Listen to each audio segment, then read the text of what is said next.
e certamente dando retorno para a gente, respondendo. Então, eu acho que é muita democratização da informação, o que é propiciado pela rede social. Né? Tem lá o fake news, mas compete a todo mundo. Eu digo, olha, receba a notícia com os 4 pés atrás. Só um não basta, nem 2. Né? E vai investigar. Vai lá para o Dr. Google imediatamente saber se isso é verdade ou não é. Né? Ouviu falar da editora do New York Times que saiu, o pessoal aí já está consultando para saber o nome dela, o que foi que aconteceu. É super rápido.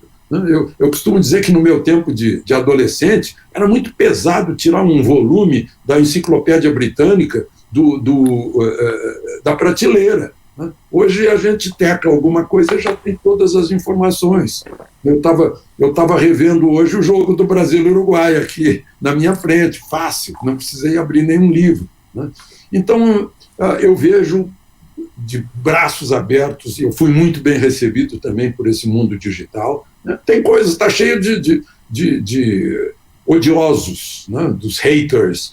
Tem gente lá que está vivendo disso, precisa chamar atenção. Eu não respondo, porque aí eu vou fazer o trabalho dele. É aquele sujeito que picha parede na cidade, ele está dizendo assim, socorro, me ajudem, eu sou um carente, né? Eu estou precisando de atenção. Então, deixa agredir. Sujeito que usa interjeição e adjetivo é porque não tem argumento. Quem tem argumento usa sujeito, predicado, sujeito, verbo e usa os seus argumentos. Ou levanta a voz, ofende, chama disso e daquilo. Não merece resposta. Ainda hoje de manhã, uma pessoa queria que eu desse uma olhada numa resposta que ele ia dar a uma revista e a uma agência, né?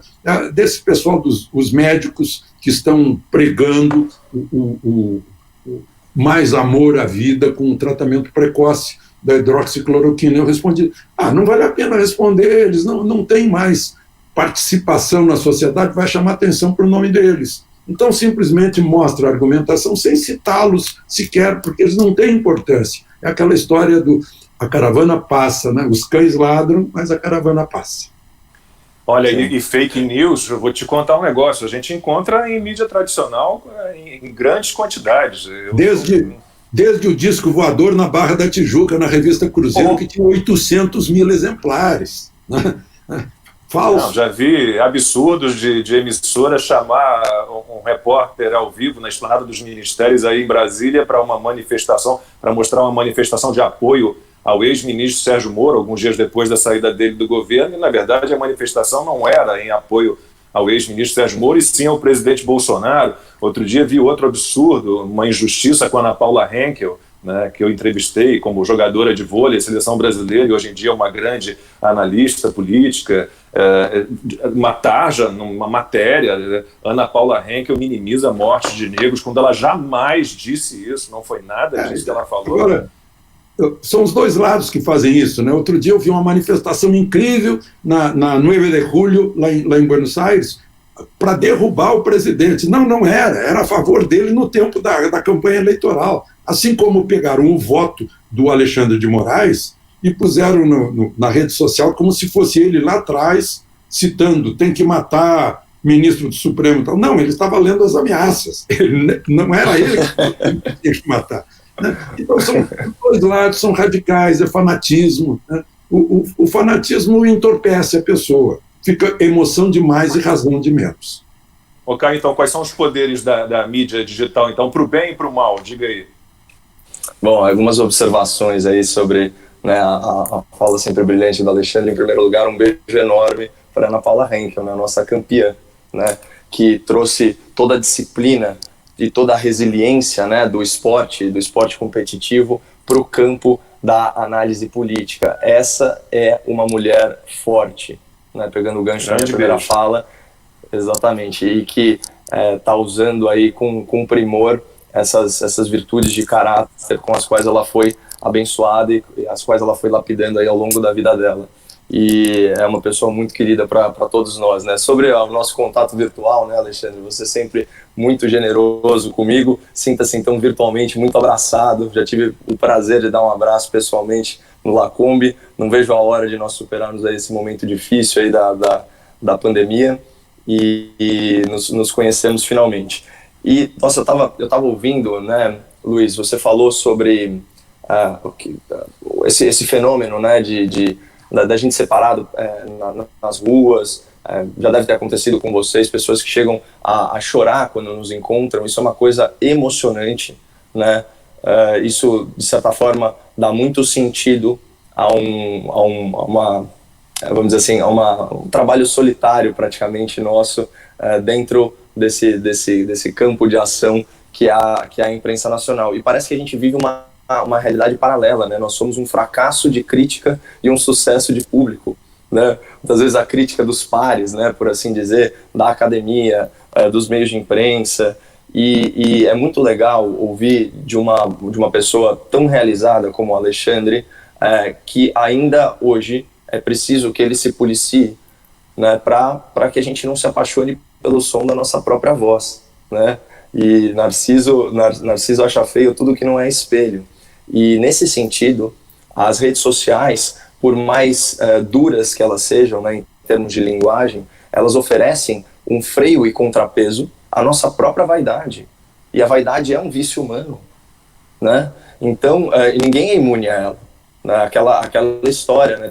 Tem alguns profissionais que acham que são Deus. O jornalista tem certeza, o jornalista médio. Então, a gente tem que se policiar mesmo. Né? E eu me coloco aqui nisso. Eu faço questão de ler os comentários, porque eu acredito mesmo na informação como uma via de mão dupla. E aqui a gente volta lá para o progressismo, Lacombe, pelo seguinte: o que acontece? O Alexandre descreveu o fenômeno da democratização da informação. E antes a gente não tinha efetivamente uma comunicação, era simplesmente a transmissão de uma mensagem, né? Hoje em dia você tem feedback e você tem crítica, né?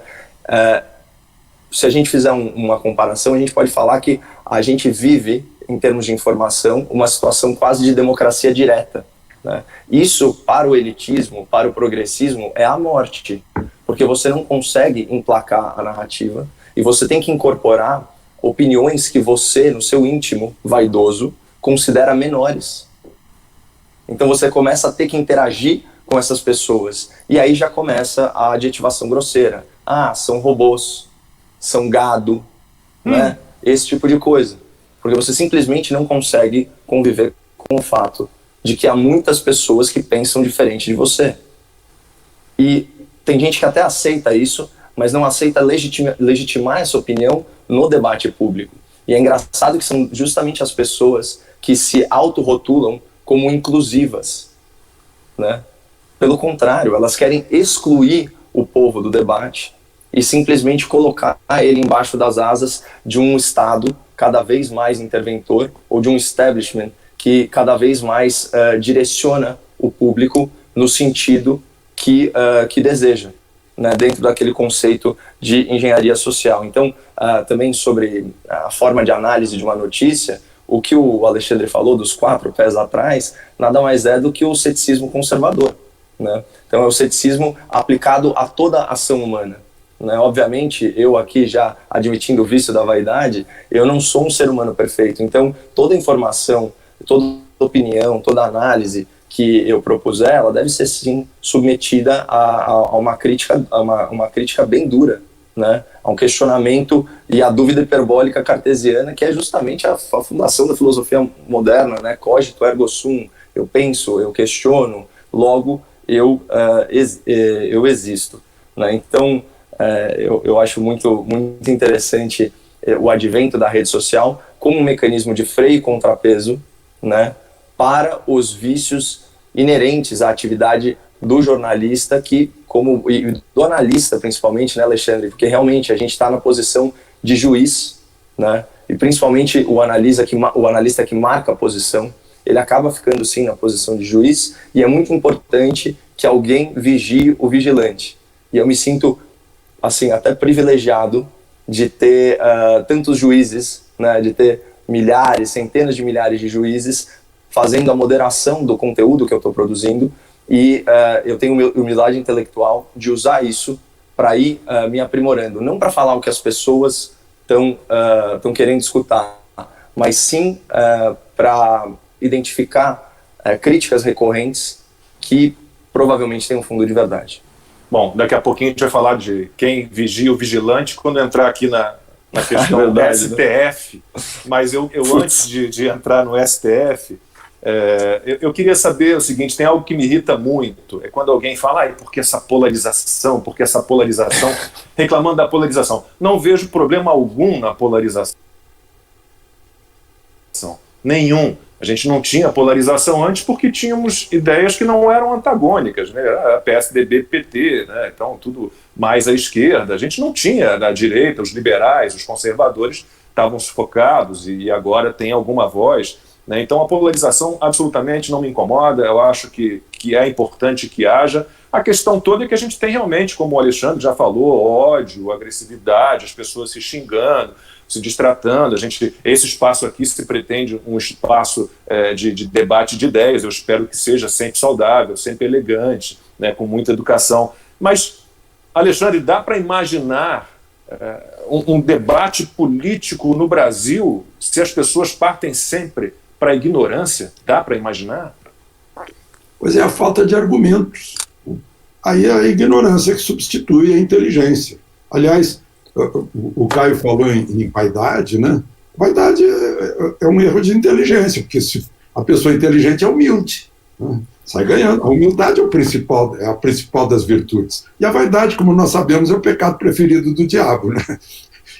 Então, a vaidade derruba muita gente, né? A vaidade provoca saída de ministro, né?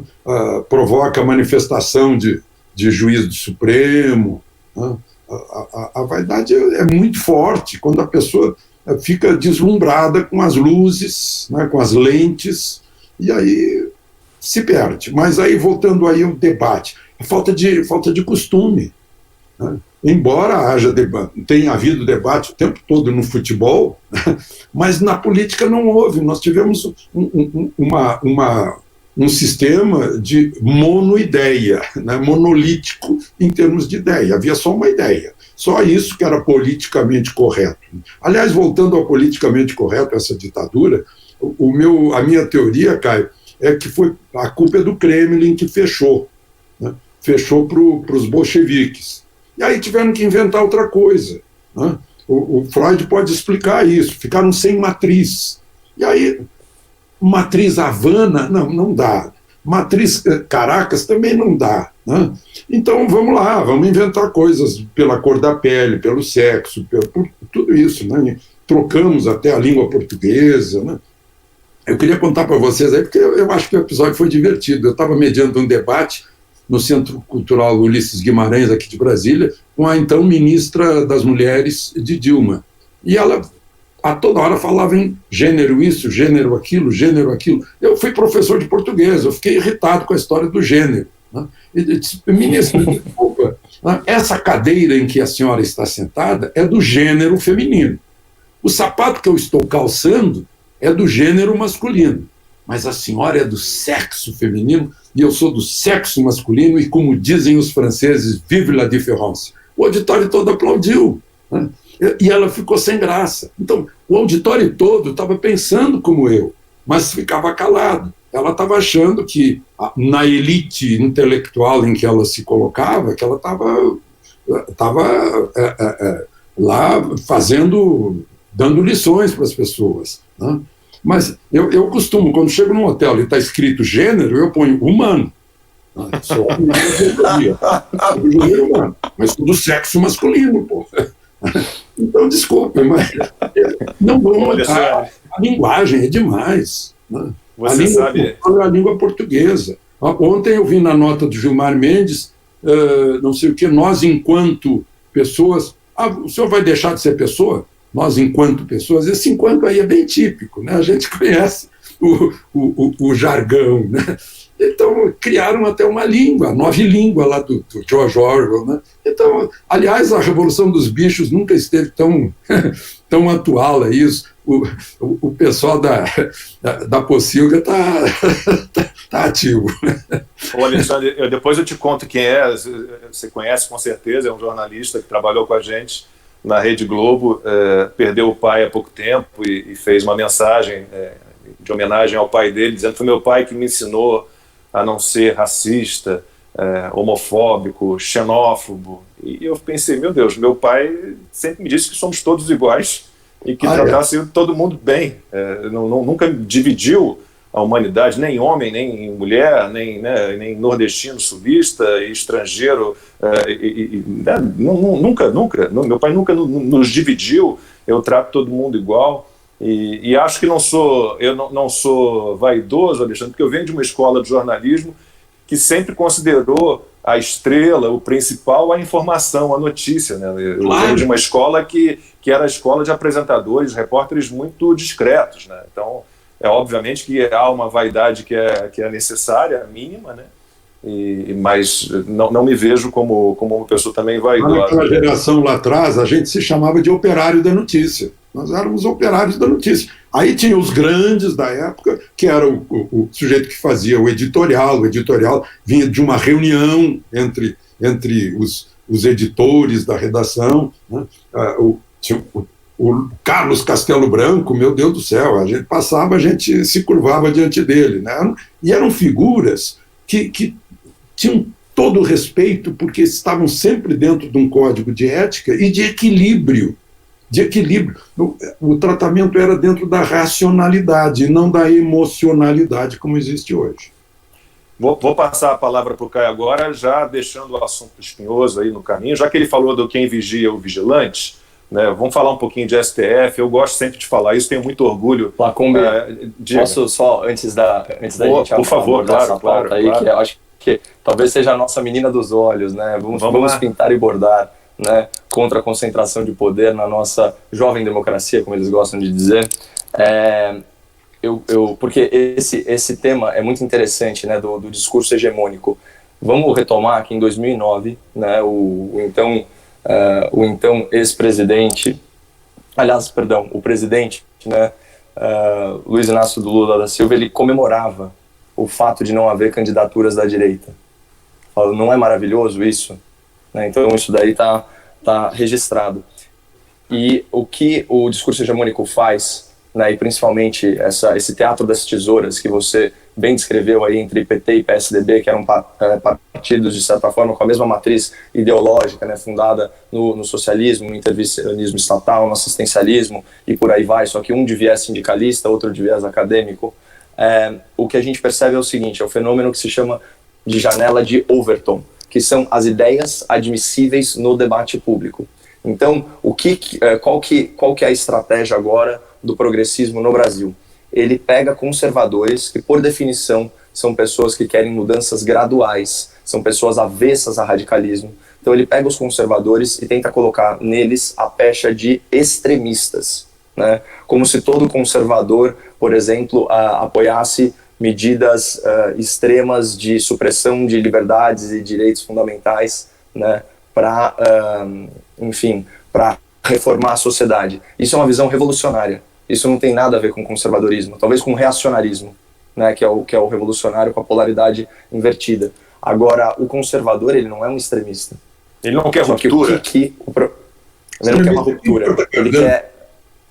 Quem corta a garganta, ele é o easy. Exatamente. Meu Deus. Exatamente. Geralmente é quem recorre à violência ou quem não tolera a divergência no debate público. Isso não tem nada a ver com o conservadorismo. Então, é muito importante observar esse fenômeno de pessoas que tentam limitar ou que tentam mascarar, né, as ideias que são plenamente válidas como extremo. E, ao mesmo tempo, a gente tolera, né, candidatos à presidência de partidos cujo nome nega a própria democracia, né, então, o Partido Comunista do Brasil, por exemplo, isso daí já por si só é um absurdo, e gente que, por exemplo, não tem nenhum apreço por um direito elementar, que é o da propriedade privada. Né? Então, o extremismo da esquerda ele é incorporado às ideias admissíveis. E o conservadorismo da direita, que é uma coisa até de bom senso, é tido como radical. Partido Socialismo e Liberdade me parece também um contrassenso. Né? Você tem o partido do círculo, né? Quadrado. Olha, algo assim. Eu gosto dele, eu acho ele um sujeito correto. O Orlando Silva é do PCdoB. Ele é o relator. Sim. Ele é o relator do projeto de lei da censura.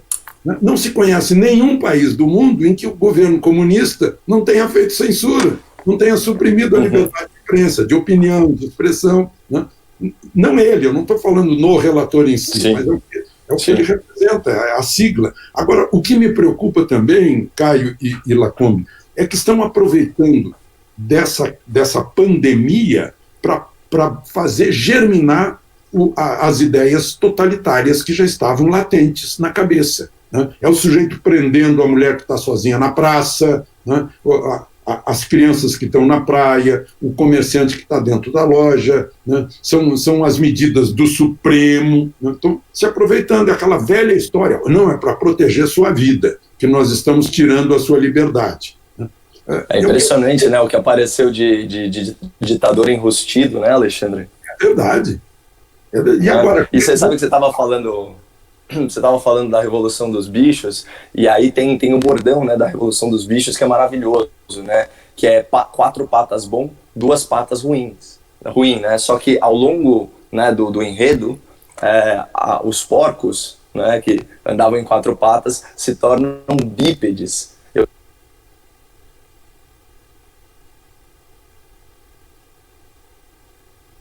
Quando eu li a Revolução dos Bichos, parecia que eu estava lendo a história alegórica do Partido dos Trabalhadores, né? E o Lacombe falou do que o pai dele trouxe para ele, né? O Lacombe, que é um cara que se admite um conservador e simplesmente tratar as pessoas da mesma forma, né? Um conceito bem básico, inclusive isonômico, né? Todos somos iguais perante Deus, todos somos iguais perante a lei, na verdade. E aí eu lembrei do Antoine de Saint-Exupéry, né? O essencial é invisível aos olhos, né? A educação, a verdadeira educação social, a verdadeira transformação social passa por nós ignorarmos, né, a envelopagem e focarmos naquilo que realmente interessa.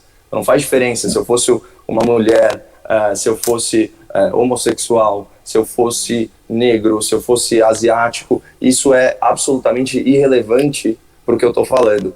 E quando você falou, Lacombe, da tua escola de jornalismo, eu comecei a pensar, né? Não tem problema nenhum você dar a sua opinião, não tem problema nenhum você querer mudar as coisas, só que você tem que fazer isso de uma forma transparente. Quando eu entrei para o debate público, quando eu me vi na arena pública, a primeira coisa que eu falei foi: sou de direita, eu sou conservador, eu abri todos os meus votos desnecessariamente. Sempre que me é feita uma indagação, eu respondo, ainda que eu não tenha certeza absoluta e que eu não tenha ponderado muito a esse respeito. Até porque eu tenho humildade depois para me retratar e para mudar de opinião. Para mim, isso é sintoma de inteligência, não sintoma de fraqueza intelectual, né? E aí eu estava pensando o seguinte: se a sua vocação é contar uma história, é relatar uma história, trabalhe na imprensa, vire jornalista. Se você quer criticar a história, vire um analista, um comentarista. Se você quer participar, se você quer modificar a história, então você que se torne político. O problema é o seguinte: não dá para a gente usar o jornalismo, né, de forma a tentar fazer com que a notícia modifique o fato, né? Eles tentam usar a notícia, ou seja, o relato, para modificar o fato. Não é assim que funciona. A gente tem que relatar os fatos para as pessoas tirarem as suas conclusões. Então, o problema é justamente isso, essa falta de transparência com o interlocutor, com o grande público da atual imprensa, que usa o fato como um bem acessório na comunicação, sendo que ele deveria ter o protagonismo. O pai do Rodrigo Maia, o César Maia, usava muito o termo factoide. É como um fato, mas não é o fato. É parecido com o fato. É o fato embrulhado de forma diferente. E outro dia encontrei um neto do Zezinho Bonifácio, que foi uma das grandes lideranças da Câmara. E contei para ele a seguinte história que eu presenciei. Zezinho contou: eu não vou responder a perguntas tolas, porque vocês me fazem perguntas tolas, e aí eu dou respostas tolas, depois vocês editam, e fica parecendo que o tolo sou eu. Mas olha só. Até o uso das palavras alheias, né, tem que ter algum critério ético, né, respeitar o que a pessoa quis dizer com aquilo. Né? Sim. E como conservador, eu recebi uma herança assim, do meu pai. Caio falou, meu pai era um professor de administração, um executivo de grandes empresas, totalmente voltado para o mundo corporativo, um liberal, sobretudo um liberal, né? Tive a influência dela. Meu pai me fazia, falamos de comunismo, meu pai me fazia discutir com os professores de geografia e história do Colégio São Vicente de Paulo, em que eu estudei, no Rio, no Cosme Velho, Zona Sul, porque era um colégio totalmente dominado pela teologia da libertação. Um dia eu vou contar essa história aqui. No ano em que eu me formei, em 83, demitiram todo, mudou a direção, entrou um padre mais, né, tradicional, e demitiu todos os professores. Eu fui aluno do Chico Alencar, por exemplo, então demitiu todos os professores de esquerda, e o colégio foi ocupado pelos alunos e alunos que estavam se formando, e ficou ocupado por meses e meses e meses, os alunos solicitando, exigindo que o colégio, para ser, né, liberado, as pessoas saírem da ocupação, desistirem da ocupação, que aqueles professores teriam que ser readmitidos, né? E eu discuti com muitos professores, orientado pelo meu pai, né? E eu me lembrava do Právida. Meu pai sempre dizia, os professores elogiavam a União Soviética como se fosse um exemplo, né, de liberdade, de justiça social,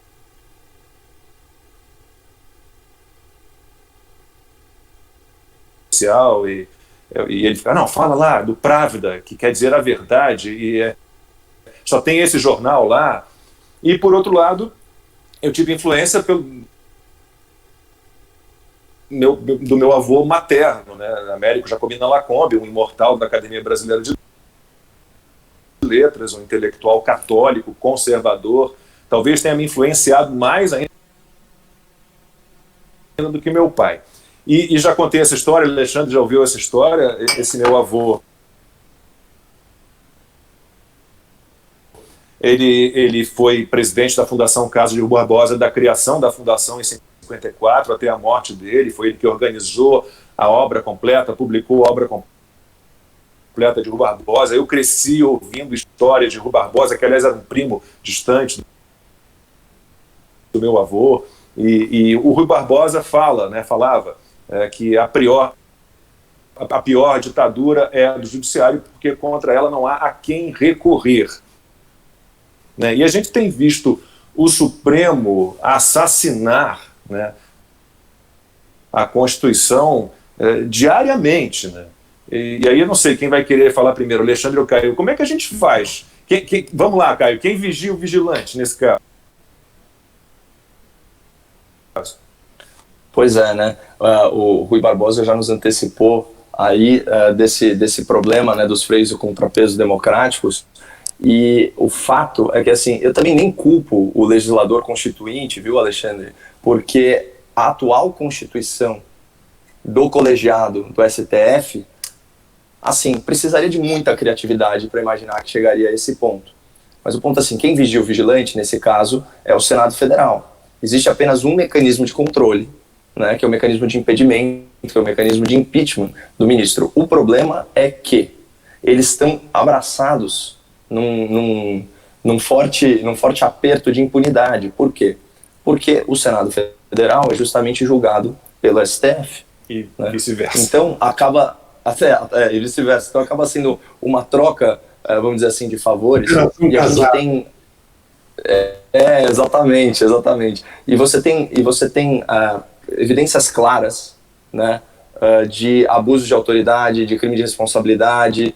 A gente tem um Supremo Tribunal Federal que já censurou matéria de imprensa, que suspendeu investigações, que na maioria das ocasiões não se declara suspeito, cujo colegiado não cumpre ritos, né, de pedidos de suspeição. Bom, o inquérito das fake news, né, o nosso público, ele é super bem informado a esse respeito, nem vale a pena ficar repetindo aí a argumentação, mas ele é completamente ilegal desde a sua gênese, né, ele é apoiado no regimento interno do Supremo Tribunal Federal, que é muito claro quando diz que esse tipo de investigação teria um cunho administrativo para delitos cometidos na sede do Supremo Tribunal Federal. Eles estão usando isso para pegar crimes contra a honra, que obviamente são cometidos fora, né, da estrutura física do tribunal. Não foi respeitada aí a livre distribuição do processo, você tem a vítima investigando e julgando. Né? Então isso é uma situação bizarra. Fora o duplo padrão, né? A gente tem manifestações de ministros associando o atual governo federal ao partido nazista.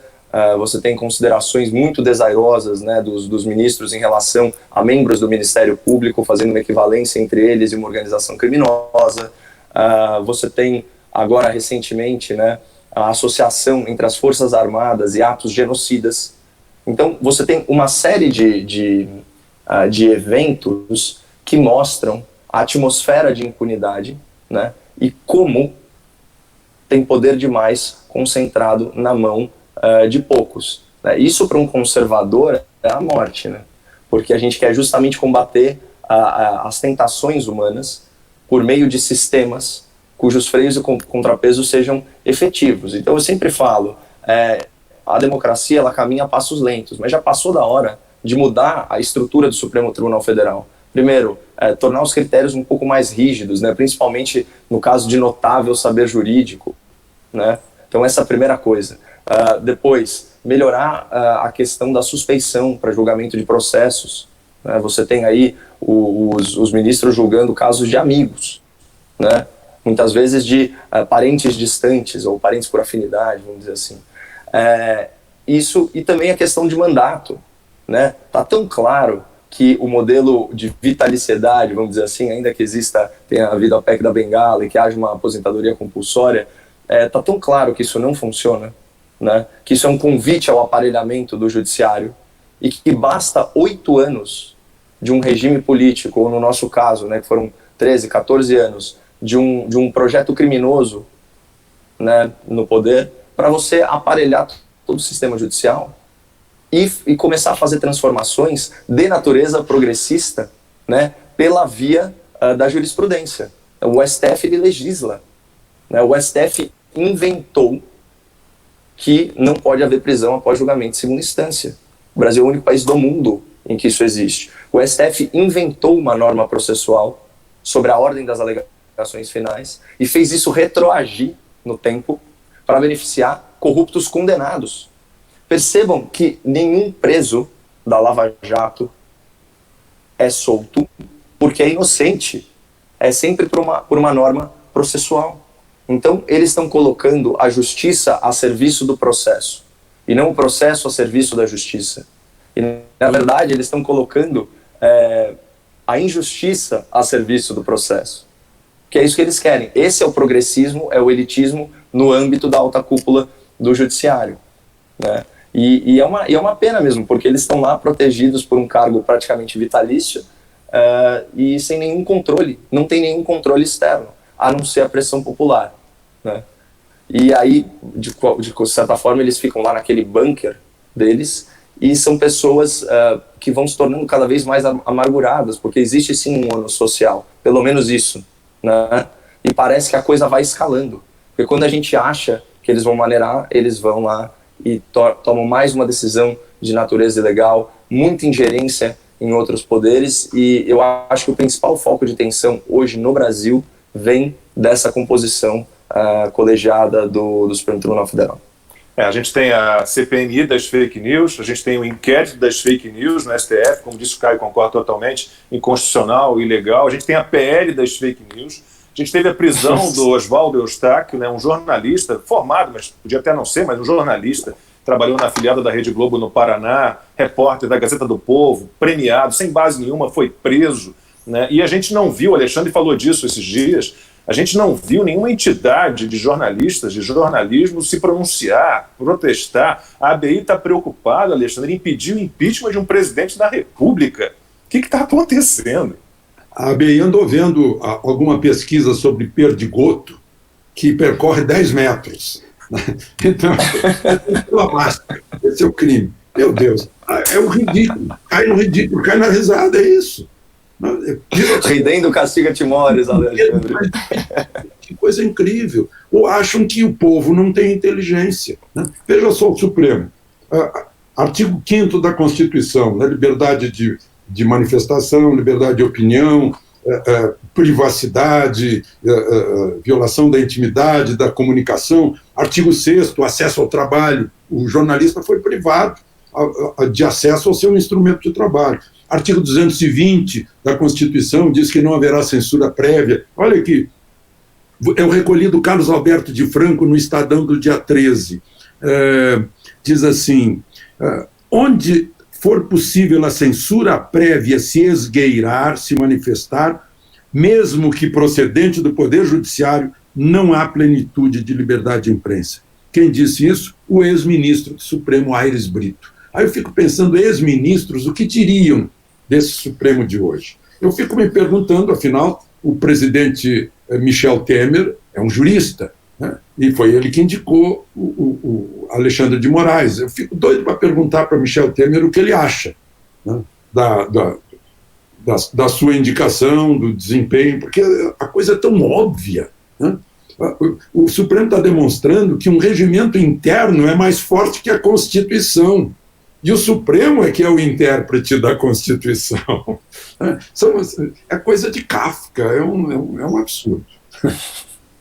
Bom, a gente tem, eu costumo falar isso, até no vídeo de abertura aí do canal, de introdução do canal, eu falava sobre isso, como o olhar tem que ser sempre referencial. A gente tem tantos exemplos no mundo, e se a gente for olhar o que a gente tem no mundo aí, os países que privilegiam, né, que tem assim, um senso moral, liberdades individuais respeitadas, né, esses países são os mais desenvolvidos, né? Por que é tão difícil para algumas pessoas não buscar referências ou inventar um mundo? Por exemplo, a questão... Eu estava conversando com o Alexandre Padilha, veja, a gente era um programa desequilibrado, mas o Alexandre Padilha esteve com a gente algumas vezes, Edinho Silva no programa, e eu falava com ele nos bastidores. O Alexandre até estava nesse dia, a primeira vez que ele foi. Interpretaram mal um gesto que eu fiz o gesto lá para Araraquara, assim... Era em relação ao prefeito Edinho Silva, que teve aquele caso emblemático daquela senhora que foi presa na praça ali violentamente pela guarda municipal. Mas a questão, eu falava com ele, a questão toda, se a gente for espremer e resumir, aí começa pelo Caio, passo para o Alexandre, já chegando ao fim da nossa live aí de abertura, de estreia do canal, é que a gente tem pessoas que defendem um Estado enorme, tutor, pai de todos, né, pretensamente fomentador de crescimento e desenvolvimento, né? Um Estado que, sinceramente, começa pelo Caio e passa para o Alexandre, a gente não encontra em lugar nenhum funcionando bem, né? Realmente gerando bem-estar. A gente defende aqui um Estado menor, enxuto, que gaste menos, que gaste menor, que devolva aos cidadãos algum benefício em troca, proporcional, pelo menos, ao que se paga de imposto, né? Então, fica nessa guerra, Caio, de gente que defende algo que não deu certo em lugar nenhum do mundo. Hoje eu estou muito inspirado aí com música popular, né? Uma vez eu citei o Cazuza, com certeza eu fiz ele se revirar um pouquinho, mas eu falo assim, a esquerda é um museu de grandes novidades, né? E de novo, é sempre repaginando aquela mesma lógica dialética marxista e sempre insistindo no erro, e sempre com aquela argumentação de que a ideia original não foi implementada da maneira ideal, como se existisse maneira ideal. Quando a gente pensa que a esquerda ela idealiza uma utopia, é muito importante a gente ir na raiz etimológica dessa palavra, né? Utopos é o não lugar. Então é uma palavra criada para designar aquilo que, por definição, não existe, né? Então não tem como. A negação da realidade, a negação das aptidões, das ambições e da diferenciação humana, né, pelo socialismo, pelo comunismo, assim, beira o ridículo. E é impressionante que, assim, com toda a experiência que a humanidade acumulou, né, nesse laboratório da tragédia que foi o século XX, a gente não tenha aprendido, né? Ou que pelo menos muita gente não tenha aprendido, né? Bom, e realmente essa live passou rápido demais. Eu acabei de ver que nós estamos chegando aí à primeira hora. Outro poeta dizia que só o que é bom dura tempo bastante para se tornar inesquecível, mas então que seja infinito enquanto dure aí essa nossa live. E sobre o socialismo, o comunismo, acho que a grande vantagem é que ele não resiste a algumas horas de informação e estudo, né? Por isso que é tão importante no debate público a gente se ater também à forma de transmitir a mensagem, né?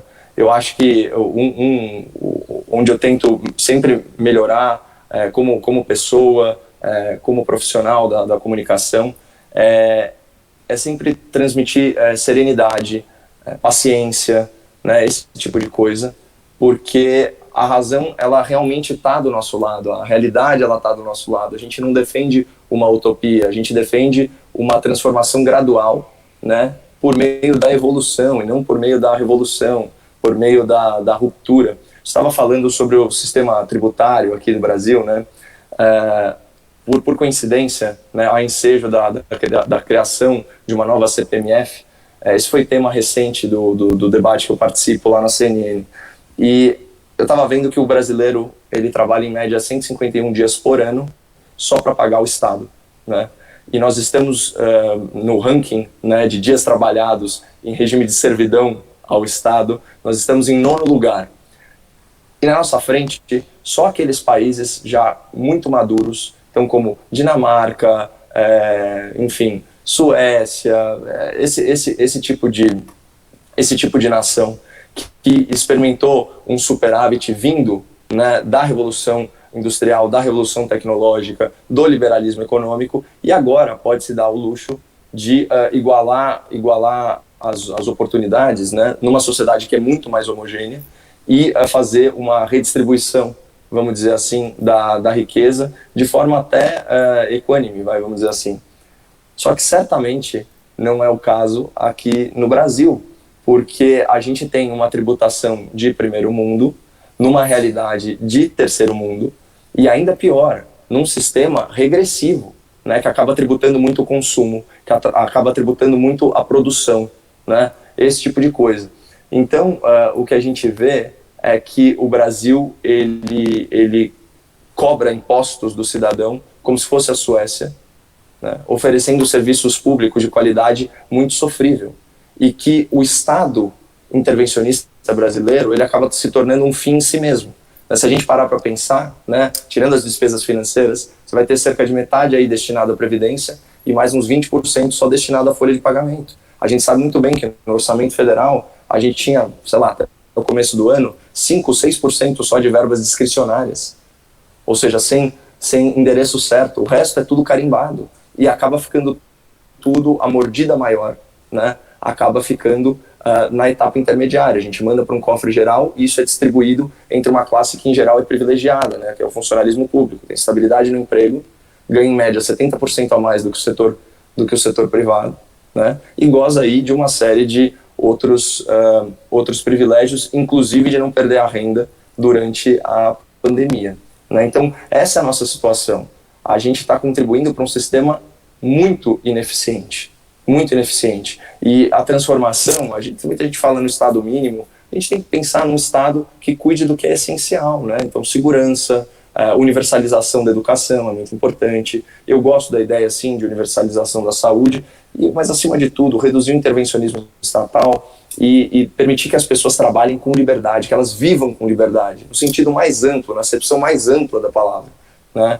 E é uma pena que essa situação de pandemia, e vamos lembrar aqui a frase do Lula, né, quando ele estava agradecendo pelo advento, né, da pandemia, da Covid-19, porque na cabeça maquiavélica dele, essa doença estaria mostrando para as pessoas que algumas coisas só o Estado resolve. E a gente sabe muito bem que não se trata disso, porque quem está resolvendo mesmo é a população geradora de riqueza, que permite que o Estado tenha recursos, né, para administrar a situação em caráter emergencial. Mas está muito claro que a gente tem que focar, sim, em austeridade fiscal, na coluna da despesa, fazer reformas administrativas e tornar esse país mais eficiente, menos desperdício e menos corrupção. É isso, o Estado não gera riqueza. E eu tenho 2 filhos e os 2 são libertários, anarcocapitalistas. Imagina o que eles acham de mais imposto, né? Nossa. Alexandre, por que é tão difícil para tanta gente viver no mundo real? Olhar o mundo, ver os exemplos que deram certo. Obviamente, os países têm diferenças entre si, mas há um modelo que deu certo e essas pessoas recusam esse modelo. Por que isso acontece? É difícil uma pessoa reconhecer a realidade quando está fanatizada, né? O então ministro da Educação, Fernando Haddad, certa vez me chamou e me deu 3 livros para provar que o futuro da humanidade era socialista marxista. Não adianta dizer que durante 70 anos se aplicou com poderes divinos, ou seja, poder de vida ou morte sobre as pessoas, e não deu certo, faliu, quebrou. Né? Cuba não deu certo, está ali do nosso lado. Venezuela, na nossa vizinhança norte, não deu certo. Argentina, infelizmente, os argentinos não merecem isso, mas votaram nesse presidente. Está tentando aplicar essa fórmula. Né? As pessoas têm que olhar para a realidade. Essa é a prova empírica da experiência, de fato. Olha, tiramos do livro, pusemos na estrutura de um país e não deu certo. Né? O Estado aqui no Brasil atrapalha. Se o Estado não atrapalhasse, nós nos recuperaríamos com mais rapidez. Né? Porque quem produz riqueza somos nós. O Estado teria só que nos prestar serviços, né? E presta maus serviços. E está inchado. Eu, quando cheguei a Brasília, há 44 anos, havia uns 10 prédios de ministério. Né? Aí construíram mais prédios de ministérios e anexos que correspondem a 3 vezes mais. E nesse meio tempo chegou a informática. Quer dizer, não adiantou nada chegar a informática, que podia reduzir para 1/3 a folha de pagamento, mas a folha multiplicou-se por 4, 5 vezes. Né? O Estado vai inchando sozinho, ele vive para ele. Né? Esse é o nosso problema. Então, já que estamos em tempos de recuperação, né? O país mostrar que é resiliente, que, Caio, mais uma música, levanta, sacode a poeira e dá a volta por cima. Né?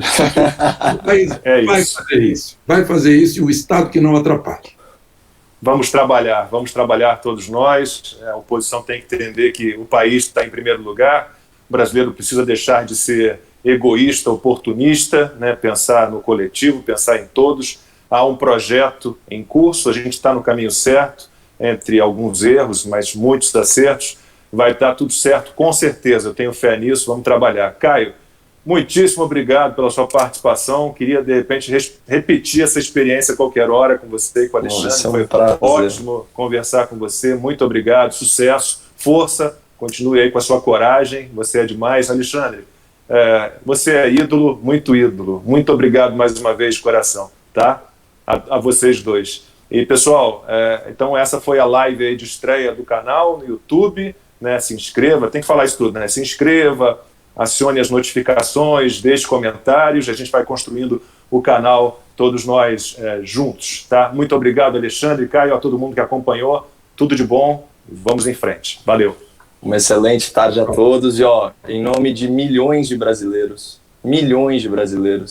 que não me deram procuração, mas eu estou falando isso mesmo assim, muito obrigado pelo trabalho de vocês dois.